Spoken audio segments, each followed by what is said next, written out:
Today we are back in Copenhagen and we have the pleasure today of visiting restaurant Marv Ben. It's a restaurant that serves up new Nordic cuisine and has been open in current regime since 2017. As always, we're using the 100-point scale here, and those results will be presented at the end of the video.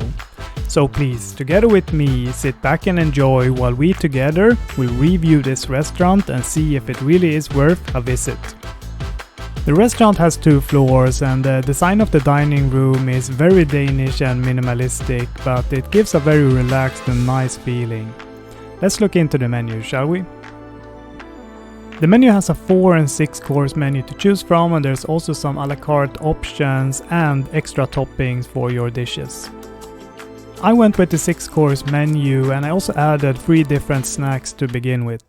Grilled green peas, then you have this paprika iberico fat on top, and you have a pickled ram sunflower butt, and then underneath you have an egg white emulsion with pea juice.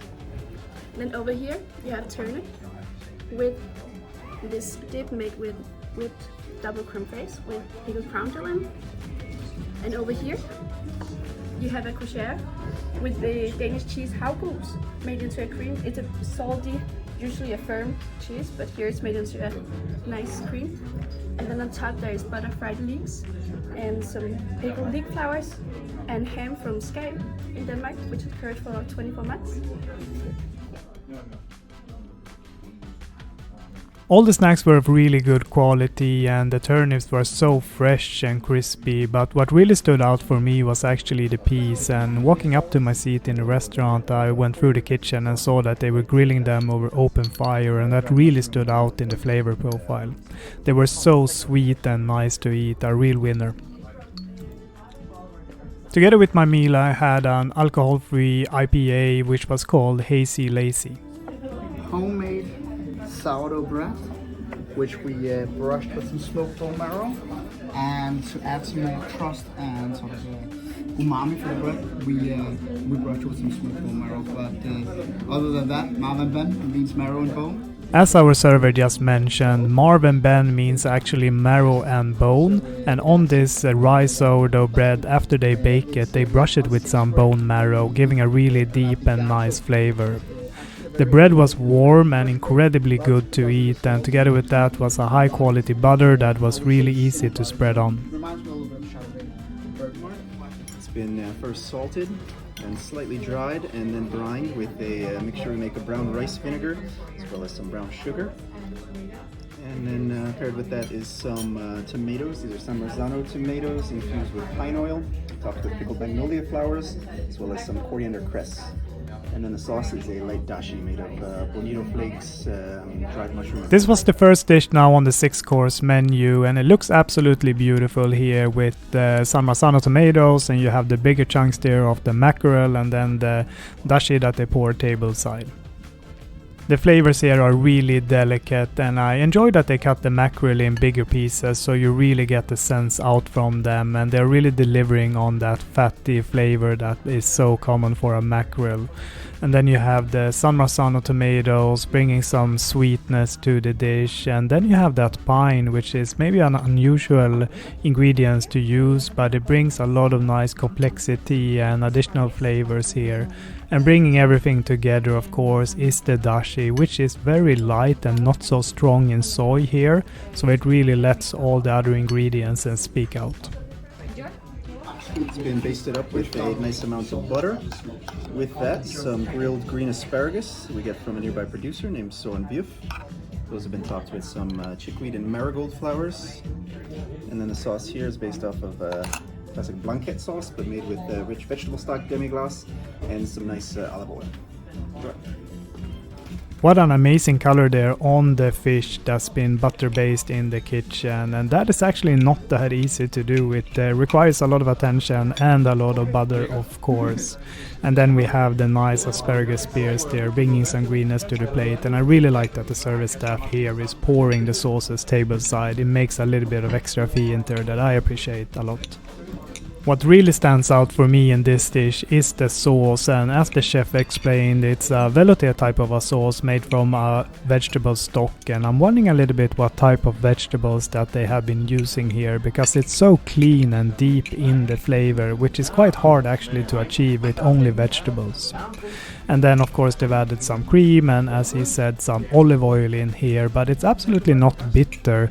It's actually just very fruity and nice there, so really good quality on the sauce. And then we have the asparagus that is perfectly cooked and bringing a little bit of sweetness and texture to the dish.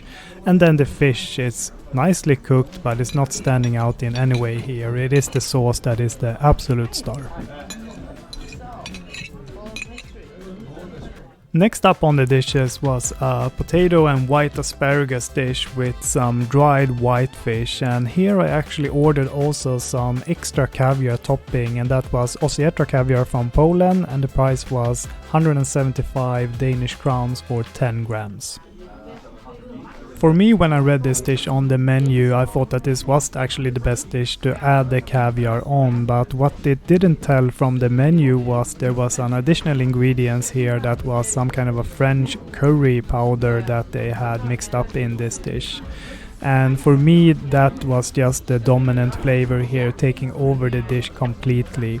Because underneath the potato foam here we had of course the white asparagus pieces together with some potatoes and the dried fish. All of those flavors are very subtle, right? And then you would think that having the caviar on top of that would just lift all of those flavors in a nice and salty way. But the curry powder here just took over way too much, and this was not a good dish in my view, and I wouldn't like to eat it again. Luckily things have a tendency to change, and that is exactly what happened with the next course here, which was consisting of raw beef, ramson or ramps as you would say in US, and there was also some smoked bone marrow, and in the middle here of the raw beef was egg yolk, and there was also some crispy croutons. This was not only beautiful to look at, the flavors here were really nice, and there was a lot of textures here that came first and foremost from the bread croutons, but also the leaves on top, and the tartare itself was cut in nicely big chunks, which I always appreciate before having a minced type of tartare. And then the egg yolk here is just bringing a nice creaminess and binding all the flavors together. And then in the background there is that small hint of the bone marrow that is very subtle, but it is there and is bringing a little bit of other flavors to this dish. I was very happy here that this dish delivered high on a flavor note, so I wasn't too sad about the last dish that we had. Here you are having our grilled deboned chicken thigh confit. It comes with a garlic miso barbecue. On the side you're having a puree made with some set mushrooms, and wild roses. On the side you are also having a grilled romaine lettuce brushed with a pickled dill and sage oil. On the top you're having some daikon press, and it comes with a sauce velouté made with white pepper and dried roses. I don't believe that this was a sauce velouté. It was almost more like a reduced stock there that they had infused with the white pepper and the rose petals. But regardless, this was the winning dish of all the dishes that we had this evening. Starting with the chicken here and having the miso glaze on top of it and having it charred, almost blackened. It's so sweet and complex and really adding to that chicken flavor.